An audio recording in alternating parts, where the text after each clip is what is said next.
Hello guys, good morning. Mag-almusal tayo.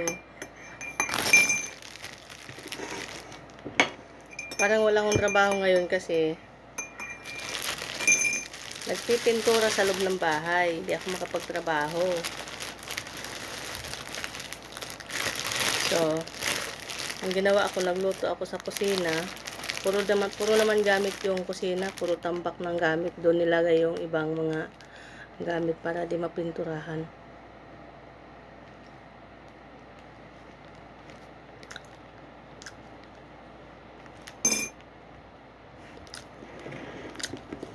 Itlog natin. Itlog 2.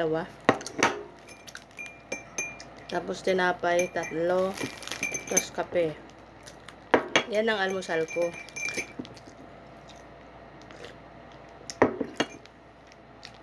Kapag isang tinapay lang tsaka kape, hindi ako nabubusog.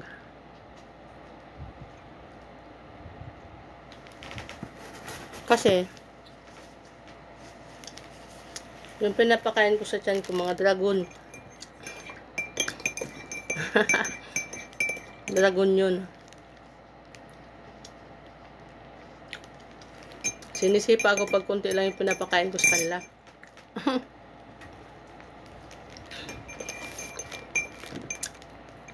Pagpasok ko sa bahay, dala yung mga gamit kong panlinis. May nakaharang ng ano sa pinto. Mga plastic, diba? Bago pipinturahan, lalagyan ng mga plastic yung sahig. Tapos yung mga gamit, nakabalot na ng plastic. Mga salaset, ganon.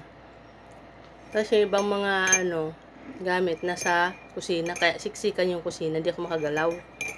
Pero may space din siyang maliit papunta doon sa kalan para pwede makapagluto. Ay, nagluto ako. Tapos nagtimpla ng gatas. Ito ang almusal ko. Malamig no?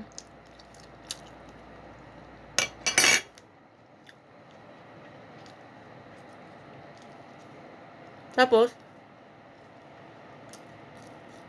nasira ko yung plastic.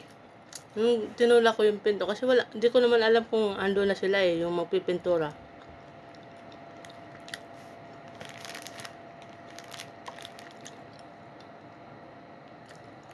Nung tinula ko yung plastic, nangasira yung plastic tsaka yung tape. Tape nila. Hindi. Inulit nila. Tapos papasok naman ako sa loob kasi binalik ko dito yung gamit sa kwarto ko. Papasok ulit ako kasi para magtimpla ng kape tsaka magluto ng almusal ko. Nasira ulit. Inayos nila ulit. Tapos, ang ginawa ko, umikot ako doon sa front door, doon ako dumaan. May naka-plastic din yung pinto sa sahig, pero na medyo nakaangat yung pinto doon hindi nakalapad sa sahig. Nakaangat. Yun, nakapasok ako.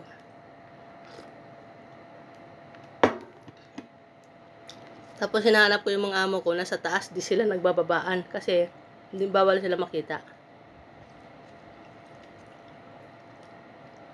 Siguro maghapon yan dito magpipintura. Maghapon din sila sa loob ng bahay, doon sa mga kwarto nila.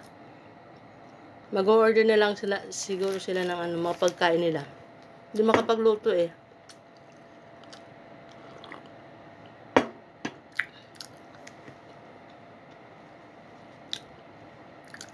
Tingnan nyo guys. Ang daming gasto ng amo ko. Nagpaano pa yan? Ayos pa ng yung moski, yung bishar, pinabago nila yung lahat yun. Tapos, malaki, diba? Pero hindi ko pwede videohan, malaki. Pinabago nila yun. Tapos ngayon, nagpapapintura na naman. Tapos kung ano mga sira-sira sa bahay, agad-agad nilang inaayos. Tapos ako, pag nagpapabili ng uniform, wala na, hindi na. Siguro, bibili na lang ako ng uniform ko na bago. Kasi mga luma na to Bibili lang ako yung uniform ko. Siguro sarili kong pera.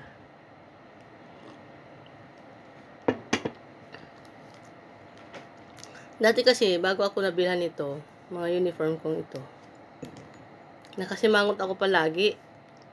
Ano kaya, magsimangot naman ako ulit. Para bilhan ako ulit.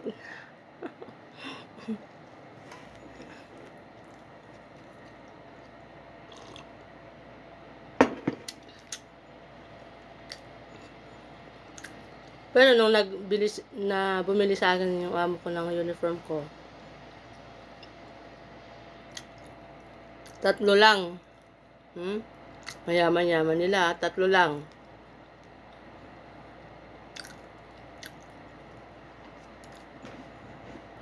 Tapos yung 3, ako na nagbayad. Pera ko na yun.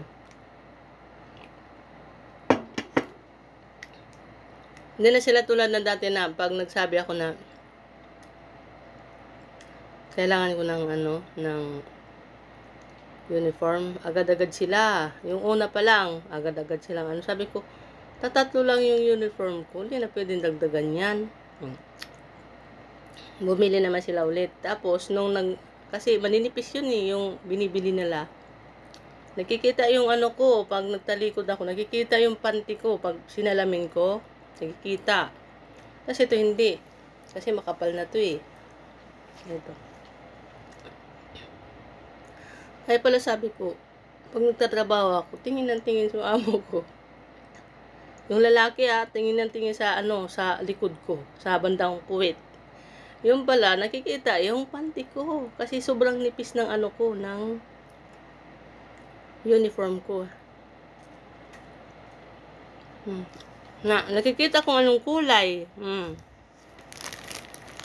Ay kasi naman, sobrang nipis.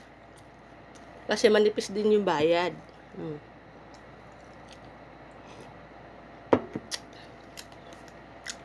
Pag makapal yung yung tela, makapal din yung bayad. Mahal din yung bayad. Ganun.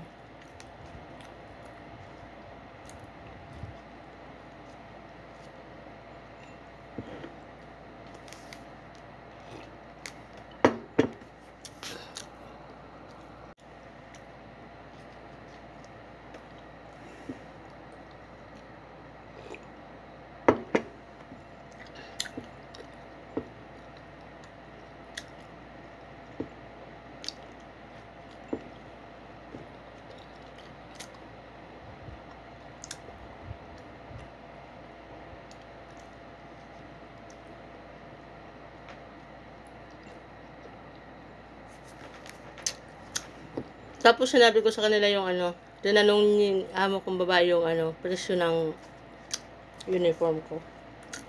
Sabi ko yung large, 55 real lang. Siguro mahal.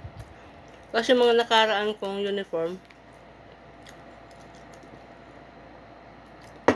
20 real, 30 real, 35 real. Maninipis.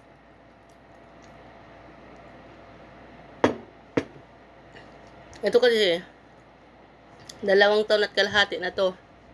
Magta 3 taon na nga Kasi bago ako magbakasyon, binili ko na to. Tapos matatapos na yung kontrata ko, 2 taon na naman ako dito sa November.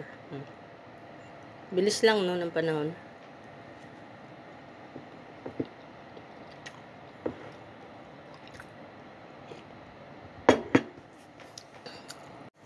Tapos na guys. Natapos ko na din yung itlog. Salamat.